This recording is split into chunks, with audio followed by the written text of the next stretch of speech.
আল্লাহ রাব্বুল আলামিন বলেন ফাসদা বিমা তুমার ওয়া আ'রিদ আনিল মুশরিকিন। ইয়া রাসূলুল্লাহ সাল্লাল্লাহু আলাইহি ওয়াসাল্লাম, আমি আপনাকে যা আদেশ করেছি, আপনি যা আদিষ্ট হয়েছেন তা প্রকাশ করুন। এখন আর গোপনে ইসলাম প্রচার করা যাবে না, প্রকাশ্যে ইসলামের দাওয়াত দেন।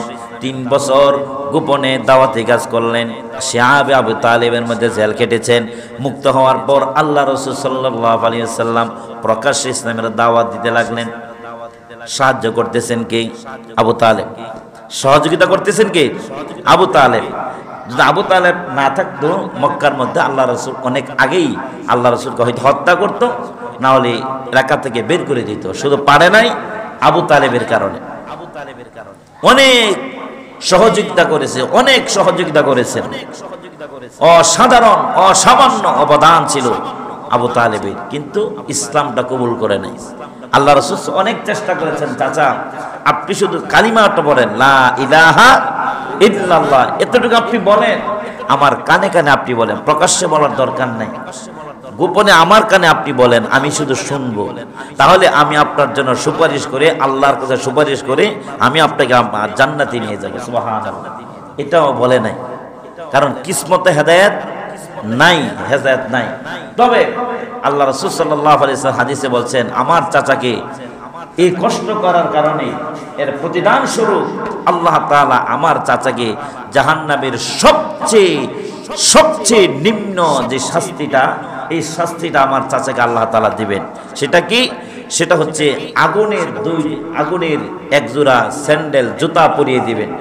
আগুনের এক জোড়া জুতা পরিধান করিয়ে দিবেন, জুতা পরিয়ে দিবেন। এই জুতা হবে আগুনের। এই আগুনের জুতা পরে থাকবে, আর এই আগুনের জুতার তাপের কারণে তার শরীরের হাড্ডির ভিতরে যে মজ্জা থাকে, যে ক্যালসিয়াম থাকে, এটা পর্যন্ত টকবক করে করে করে করে একেবারে মাথার চান্দি ফেটে মাথার মগজ পর্যন্ত টকবক করে এটা পড়তে থাকবে। নাউযুবিল্লাহি বিল্লাহ। এটা হচ্ছে জাহান্নামের সর্বনিম্ন শাস্তি। 2টা আগুনের জুতা পরায় দিবেন। এখন চিন্তা করেন তো, 2টা আগুনের জুতা যদি আপনার পায়ের নিচে থাকে, তাহলে আপনার কেমন লাগবে? এই দুনিয়ার আগুন না, দুনিয়ার এই আগুনের জুতা না, এটা হবে জাহান্নামের আগুনের জুতা। কিসের জুতা? জাহান্নামের আগুনের জুতা পরিয়ে দিবেন। তো আল্লাহর নবী সাল্লাল্লাহু আলাইহি ওয়াসাল্লাম প্রকাশ্যে দাওয়াতি কাজ করতে লাগলেন। এর মধ্যে আল্লাহ রাসূল সাল্লাল্লাহু আলাইহি ওয়াসাল্লামের উপরে বিপদ চলে আসলো। কাফেররা বলতে লাগলো, মুহাম্মদ তুমি মক্কার মধ্যে দাওয়াতি কাজ করতে পারবা না। মক্কার মধ্যে আমাদের কোনো লাত মানাত উজ্জাকেই তুমি গালমন্দ করতে পারবা না, তার বিরুদ্ধে তুমি দাওয়াতি কাজ করতে পারবা না। যদি তুমি দাওয়াতি কাজ করো, আবার তোমার বিরুদ্ধে আমরা অ্যাকশনে যাব, আবার তোমার বিরুদ্ধে আমরা অ্যাকশনে যাব, চূড়ান্ত অ্যাকশনে যাব। খবরদার, তুমি আমাদের এলাকা ছেড়ে তুমি চলে যাও, অন্য এলাকায় গিয়ে দাওয়াতি কাজ করো। এই মক্কার মধ্যে তুমি দাওয়াতি কাজ করতে পারবে না। মক্কার মধ্যে আল্লাহ রাসূলের দাওয়াতের উপরে 144 জারি করে দিল আল্লাহ রাসূল সাল্লাল্লাহু আলাইহি ওয়াসাল্লাম। এরপর তিনি দাওয়াতি কাজ করতে লাগলেন। এক পর্যায়ে কিছুদিন পর হযরত আল্লাহ রাসূল সাল্লাল্লাহু আলাইহি ওয়াসাল্লামের চাচা আবু তালেব ইন্তেকাল করলেন। কে ইন্তেকাল করেছেন? কিছুদিন পরে নবীজির চাচা আবু তালেব তিনি ইন্তেকাল করেছেন। বেশি দিন হয় নাই, অল্প কিছুদিন পরে জেল থেকে মুক্তি পাওয়া অল্প কিছুদিন পরেই চাচা ইন্তেকাল করেছেন। আল্লাহ রাসূলের উপর প্রচন্ড আক্রমণ শুরু হয়ে গেল চতুর্দিকে। যতদিন চাচা বেঁচে ছিলেন ততদিন পর্যন্ত শারীরিক কোন আঘাত আল্লাহ রাসূলের উপর করতে পারেন নাই। আল্লাহ রাসূলকে চাচা আবু তালেব তার সন্তানের চাইতেও বেশি ভালোবাসতেন, মহব্বত করতেন। এত পরিমাণ ভালোবাসা দিয়েছেন। এই জন্য মুহাদ্দিসিনে কেরাম তারা বলছেন, সমস্ত উম্মতের ভালোবাসা যদি এক পাল্লায় রাখা হয়, আর নবীজির চাচা আবু তালেবের ভালোবাসা যদি এক পাল্লায় রাখা হয়, তাহলে আবু তালেবের ভালোবাসার পাল্লায় ভারী হয়ে যাবে। সুবহানাল্লাহ। এত পরিমাণ ভালোবাসতেন নবীকে। আবু তালেব, সে আবু তালেব ইন্তেকাল করেছেন। ইন্তেকাল করার পরে নবীজির মনটা আরো খারাপ হয়ে গেল।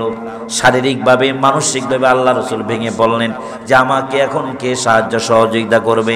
তারপরেও মানসিক প্রশান্তি দান করতেন হযরতে আম্মা জান খাদিজাতুল কুবরা রাদিয়াল্লাহু তাআলা আনহা। আল্লাহ আদেশ করলেন, হে নবী, আপনি প্রকাশ্যে দাওয়াতি কাজ করেন, আর বসে থাকার সময় নাই। ওয়া আ'রিদ আনিল মুশরিকিন, আপনি কাফের বেঈমান মুশরিকদেরকে আপনি পরোয়া করবেন না, এদেরকে ভয় করবেন না। ভয় করবেন কাকে? আমি আল্লাহ আপনাকে সাহায্য করব। আল্লাহ সাহায্য করবেন। এরপরে আল্লাহ নবী সাল্লাল্লাহু আলাইহি ওয়াসাল্লাম দাওয়াতি কাজ করতে লাগলেন। আবার 2 মাস যেতে না যেতে আল্লাহ চাচা আবু তালেব ইন্তেকালের পরে আম্মা জান খাদিজাতুল কুবরা রাদিয়াল্লাহু তাআলা আনহা প্রচন্ড ভাবে আল্লাহ রাসূলকে মানসিক সান্ত্বনা দিতেন। ইয়া রাসূলুল্লাহি সাল্লাল্লাহু আলাইহি ওয়াসাল্লাম, চাচা মারা গেছে, তাহলে কি হয়েছে? আল্লাহ আপনার সাথে আছেন।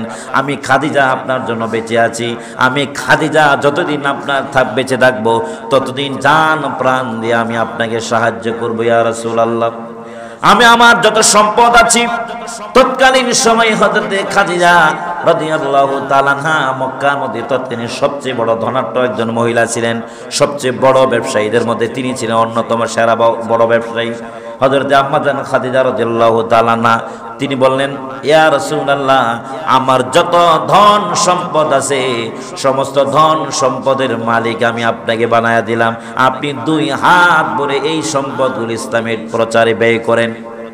আল্লাহ নবী মানসিকভাবে তিনি শক্তিশালী হলেন। আল্লাহ রাসূল সান্ত্বনা পেলেন। চাচার ঘাটতিটা আম্মা জান খাদিজা রাদিয়াল্লাহু তাআলা আনহা তিনি পূরণ করতে লাগলেন। বেশি দিন যায় নাই, মাত্র 2 মাসের ব্যবধানে আম্মা জান খাদিজা রাদিয়াল্লাহু তাআলা বিদায় নিয়েছেন।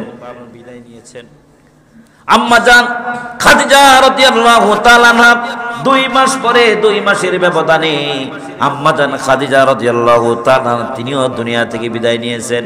আল্লাহ রাসূল প্রচন্ড ভাবে মানসিকভাবে ভেঙে পড়লেন। আল্লাহ রাসূল সাল্লাল্লাহু আলাইহি ওয়াসাল্লাম শেল্টার দেওয়ার মতো কেউ নাই। চাচা আবু তালেব নাই। এই দিক থেকে ঘরের মধ্যে যিনি সান্ত্বনা দিবেন, অর্থনৈতিক যিনি সাপোর্ট দিতেন আম্মা জান খাদিজা রাদিয়াল্লাহু তাআলা তিনিও দুনিয়া থেকে বিদায় নিয়েছেন। এই জন্য এই বছরটাকে বলা হয় আমুল হুজন। এই বছরটাকে বলা হয় কি? আমুল হুজন, চিন্তার বছর বলা হয়। পেরেশান আল্লাহ রাসূল মানসিকভাবে প্রচন্ড ভাবে তিনি ভেঙে পড়লেন। চাচা আবু তালেব নাই, 2 মাসের ব্যবধানে আম্মা জান খাদিজা রাদিয়াল্লাহু তাআলা নাই, যিনি যেই 2 জন ব্যক্তি আল্লাহ রাসূলের জীবনে সবচেয়ে বেশি সাহায্য সহযোগিতা করেছেন। এই জন্য আল্লাহ রাসূল সাল্লাল্লাহু আলাইহি সাল্লাম খাদিজা রাদিয়াল্লাহু তাআলা যতদিন বেঁচে ছিলেন ততদিন পর্যন্ত অন্য কোনো মেয়েকে আল্লাহ রাসূল বিয়ে করেন নাই। আল্লাহ রাসূল সাল্লাল্লাহু আলাইহি সাল্লাম খাদিজা রাদিয়াল্লাহু তাআলা ইন্তেকালের পরে যখনই তিনি দোয়া করতেন, আম্মা জান খাদিজা রাদিয়াল্লাহু তাআলা আনহাকে কোন সময় দোয়া করতে তাকে ভুলে যান নাই। সুবহানাল্লাহ। একদিন আম্মা জান আয়েশা সিদ্দিকা রাদিয়াল্লাহু তাআলা আনহা দেখতে পেলেন কিয়ামতের দিন আল্লাহ রাসূল সাল্লাল্লাহু আলাইহি সাল্লাম দোয়া করতেছেন, হাত ধরে দোয়া করতেছেন। রব্বুল আলামিন যেদিন মানুষ মানুষকে বলে যাবে, একজন আরেকজনকে বলে যাবে, কেউ কাউকে পরিচয় দিবে না, কেউ কাউকে পরিচয় দিবে না, সবাই সবাই থেকে পলায়ন করবে। রব্বুল আলামিন কিয়ামতের দিন যেন আমার খাদিজাকে যেন আমি হারিয়ে না ফেলি। রব্বুল আলামিন আমার খাদিজাকে আল্লাহ তুমি পরিচয় করা দিও, আমার খাদিজাকে আল্লাহ তুমি ক্ষমা করে দিও। এরকম ভাবে আল্লাহর নবী দোয়া করতেন।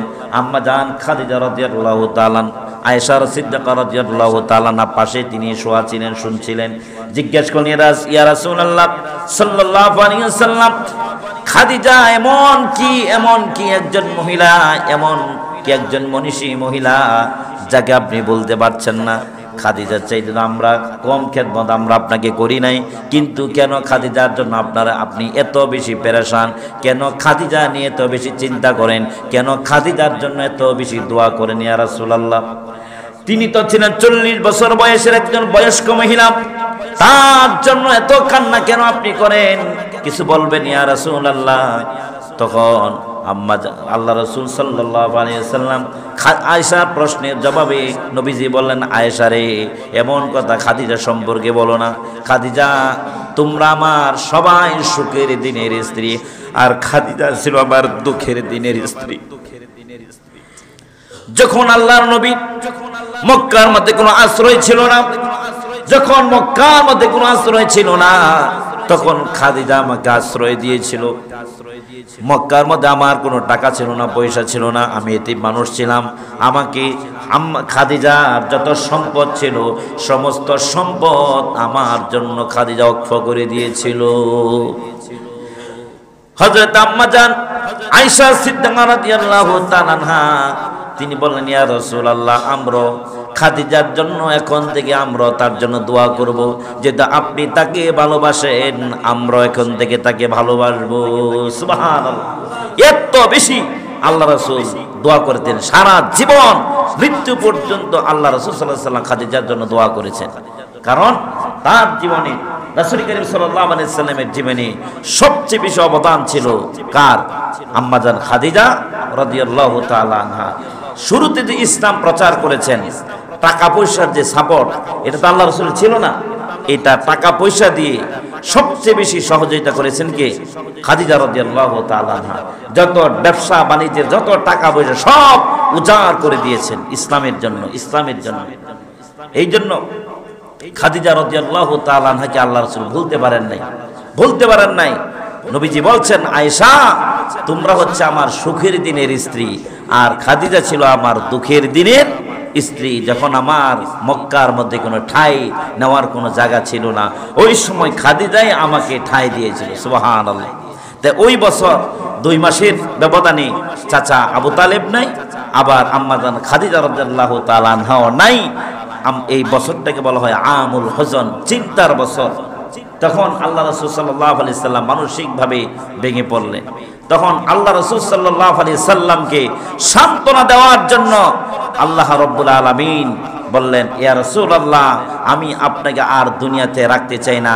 এখন আপনাকে উচ্চতর সম্মান মর্যাদা দিয়ে আপনাকে আমি আমার কাছে এনে মেহমানদারি করতে চাই। সুবহানাল্লাহ। এরপরে আল্লাহ রাসূলের মেরাজ হয়ে গেল। মেরাজের আহ্বান চলে আসলো। আল্লাহ রাসূল সাল্লাল্লাহু আলাইহি সাল্লামকে মেরাজে নিয়ে গেলেন আল্লাহ তাআলা। অনেক ঘটনা আছে এখানে। মেরাজে নেওয়ার পর আল্লাহ রাসূল সাল্লাল্লাহু আলাইহি সাল্লামকে আল্লাহ রাব্বুল আলামিন এত সম্মান দিয়েছেন, এই সম্মান কোন নবীকে আল্লাহ তাআলা দেন নাই। অন্য কোন রাসূলদেরকে, অন্য কোন পয়গম্বরদেরকে আল্লাহ তাআলা এই সম্মান দেন নাই। দিয়েছেন কেবলমাত্র আমার আপনার কলিজার টুকরা নবী মুহাম্মদ রাসূলুল্লাহ সাল্লাল্লাহু আলাইহি ওয়াসাল্লামকে। এখানে আল্লাহ তাআলার সঙ্গে কথাবার্তা হয়েছে, কথোপকথন হয়েছে, কথাবার্তা হয়েছে, অনেক বিষয়ে কথাবার্তা বললেন। সর্বশেষ যখন চলে আসবেন তখন এই উম্মতের জন্য কি হাদিয়া আনবেন, তখন আল্লাহ তাআলা 50 ওয়াক্ত নামাজকে আল্লাহ তাআলা আল্লাহ রাসূলকে হাদিয়া দিয়ে দিলেন। সুবহানাল্লাহ। কয় ওয়াক্ত নামাজ? 50 ওয়াক্ত নামাজ আল্লাহ তাআলা আল্লাহ রাসূলকে হাদিয়া দিলেন, যে যান আপনার উম্মতের জন্য এটা হলো হাদিয়া। সুবহানাল্লাহ। যখন আল্লাহ রাসূল যখন মেরাজে গেলেন, জান্নাত দেখলেন, জাহান্নাম দেখালেন, আল্লাহ রাসূলের মনটা আরো প্রশান্তি লাভ করেছে, আরো অনেক বেশি মানসিকভাবে তিনি কি হয়ে গেলেন? শক্তিশালী হলেন। জান্নাত দেখলেন, জান্নাত আগে দেখেন নাই, জাহান্নামও দেখেন নাই। আগে আল্লাহ রাসূলকে আল্লাহ বললেন যে জান্নাত আছে, জাহান্নাম আছে, এইগুলি সব, জান্নাত কেমন হবে, জাহান্নাম কেমন হবে, জান্নাতের আয়তন কত, জাহান্নামের আয়তন কত, জাহান্নামীরা কি অবস্থায় শাস্তি ভোগ করতেছে, জান্নাতীরা কি নাজ নিয়ামত ভোগ করে, সব কিছু আল্লাহ তাআলা আল্লাহ রাসূলকে দেখিয়ে দিয়েছেন। সুবহানাল্লাহ, সুবহানাল্লাহ। শোনা কথা আর দেখে, প্র্যাকটিক্যাল দেখে একটা ঘটনা প্র্যাকটিক্যাল দেখে বর্ণনা করা আর শুনে শুনে বর্ণনা করা, এই দুইটার মধ্যে ব্যবধান আছে না নাই? আছে না নাই? আল্লাহ রাসূলকে আল্লাহ তাআলা সব কিছু দেখিয়েছে। সুবহানাল্লাহ। জান্নাত দেখাইলেন, জাহান্নাম দেখাইলেন, যেন চলে আসবেন। তখন আল্লাহ রাসূলকে আল্লাহ তাআলা 50 ওয়াক্ত নামাজ দিয়েছেন। সুবহানাল্লাহ। দেখা হয়ে গেল, হযরতে আশার ক্ষেত্রে দেখা হয়ে গেল, হযরতে মুসা আলাইহিস সালাতু ওয়াস সালামের সাথে। তখন সালাম বিনিময় হলো। সালাম বিনিময়ের পর বললেন, আপনার উম্মতের জন্য আল্লাহ তাআলা আপনাকে কি হাদিয়া দিয়েছেন? তখন নবী করিম সাল্লাল্লাহু আলাইহি সাল্লাম বলছেন, আমার আল্লাহ তাআলা আমার উম্মতের জন্য 50 ওয়াক্ত নামাজ হাদিয়া দিয়েছে। সুবহানাল্লাহ। তখন মুসা আলাইহিস সালাম বলেন, ইয়া রাসূলুল্লাহ, আপনি তো নতুন মানুষ, আমি তো অনেক পুরাতন নবী, অভিজ্ঞতা সম্পন্ন একজন নবী। মাঠে ঘাটে কাজ করার অভিজ্ঞতা, সেই অভিজ্ঞতা আপনার নাই, যেটা আমার আছে। কথা তো ঠিকই। আপনি যে আপনার উম্মতের জন্য আল্লাহ তাআলা 50 ওয়াক্ত নামাজ দিয়েছেন, আমি তো আমার কিছু উম্মতের দায়িত্ব পালন আমি করেছি। আমার উম্মতের দায়িত্ব পালন করে কি বিশাল এক অভিজ্ঞতা অর্জন হয়েছে। সে অভিজ্ঞতার আলোকে বলছি, এই 50 ওয়াক্ত নামাজ আপনার উম্মত করতে পারবে না। কি করেন? আল্লাহর কাছে যান, গিয়ে আবেদন করেন, আল্লাহ এই 50 ওয়াক্ত নামাজ আমার উম্মত করতে পারে, আপনি একটু কমায় দেন। এরপরে যাওয়ার পরে 10 ওয়াক্ত কমালেন। আবার আসলেন 40 ওয়াক্ত নিয়ে। কত কমাইছে? বলছে 10 ওয়াক্ত কমাইছেন, 40 ওয়াক্ত আছে, এই 40 ওয়াক্ত পারবে না, আবার চলে যান। আবার গেলেন, যাওয়ার পর আবেদন করলেন, আবার কমাইছেন কয়েকত? 10 ওয়াক্ত। কয়েকত কমানো হলো? 20 ওয়াক্ত। 30 ওয়াক্ত নিয়ে আসতেছেন, আবার দেখা হয়ে গেল, কি ইয়া রাসূলুল্লাহ দেখা কত কমাইলো? বলছেন, ভাই কমাইছে 20 ওয়াক্ত কমাইছে, 30 ওয়াক্ত আছে, কাজ হবে না, আবার যান। আবার যান, এই 30 ওয়াক্ত আপনার উম্মত পারবে না। রাসূলুল্লাহ, আমি তো মাঠে ঘাটে কাজ করার অভিজ্ঞতা সম্পন্ন নবী, আমি তো জানি উম্মতের কি হালাত, উম্মতের কি অবস্থা। আপনি যান, যে আল্লাহর কাছে আবদার করেন, আবার কমাইতে হবে। আল্লাহ রাসূল কিছু আমতা আমতা করতেছেন, আবার যাব। আরে যান, আপনি যান, আল্লাহর কাছে যান। আল্লাহ রাসূল গেলেন, আবার আবেদন করলেন, আবার 10 ওয়াক্ত কমাইলেন। কয়েকটা হলো? 20-30 ওয়াক্ত কমাইলো, আছে 20 ওয়াক্ত। 20 ওয়াক্ত নিয়ে আসতেছেন, আবার দেখা কয়েকটা কমাইলো, বলছে 30 ওয়াক্ত হয়ে গেল। 20 ওয়াক্ত আছে, তাও পারবে না, আবার যান। আবার পাঠাইলেন, ঠেলে ঠেলে আবার পাঠাইলেন। আমার তো লজ্জা লাগতেছে, কেমনে যায়? আরে যান আপনি। আবার গেলেন, যাওয়ার পরে আরো 10 ওয়াক্ত কমাইলো। বাকি আছে কয়েকটা? 10 ওয়াক্ত বাকি আছে, 40 ওয়াক্ত কমাইলো। বলছে আবার আসতেছে, দেখা কয়েকত কমাইলো, 40 ওয়াক্ত কমাইছে, আছে মাত্র 10 ওয়াক্ত। 10 ওয়াক্ত নিয়ে আমি যাই আমার উম্মতের কাছে, ইয়া রাসূলুল্লাহ সর্বনাশ, পারবে না, পারবে না, পারবে না, আবার যান। তখন বলতেছে, আমার তো লজ্জা লাগতেছে, আমি কিভাবে যাই? 40 ওয়াক্ত কমাইলো, 4 বার গেলাম, এখন আবার যাই, কেমন কেমন যদি সব কমাই না, সব কমাবে না, যান আপনি। তখন আল্লাহর কাছে গেলেন, গিয়ে আবার বললেন, ইয়া রব্বুল আলামিন, আমার উম্মতের জন্য কষ্ট হয়ে যাবে, আর কিছু যদি আপনি কমিয়ে দেন। এই লজ্জায়, খুব মুখ লজ্জায় বলতে পারে না। এরপর আল্লাহ তো বুঝেন কি বলবে আমার নবী, ঠিক কিনা? আল্লাহর কাছে বললেন, বলার পরে আরো 5 ওয়াক্ত কমাইলেন, টোটাল 45 ওয়াক্ত নামাজ কমায় দিলেন। সুবহানাল্লাহ, সুবহানাল্লাহ। এরপরে নবীজিকে বললেন, হে আমার নবী, আপনার উম্মতের জন্য আমি 45 ওয়াক্ত নামাজ আমি কমিয়ে দিলাম, 5 ওয়াক্ত নামাজ আপনার উম্মতকে হাদিয়া দিলাম। তবে আপনি জেনে রাখেন, 45 ওয়াক্ত আমি কমাইছি, ঠিক আছে, কিন্তু 5 ওয়াক্ত নামাজ যারা আদায় করবে, আমি আল্লাহ রাব্বুল আলামিন 50 ওয়াক্ত নামাজের সওয়াব আমলনামায় লিখে দিব। সুবহানাল্লাহ।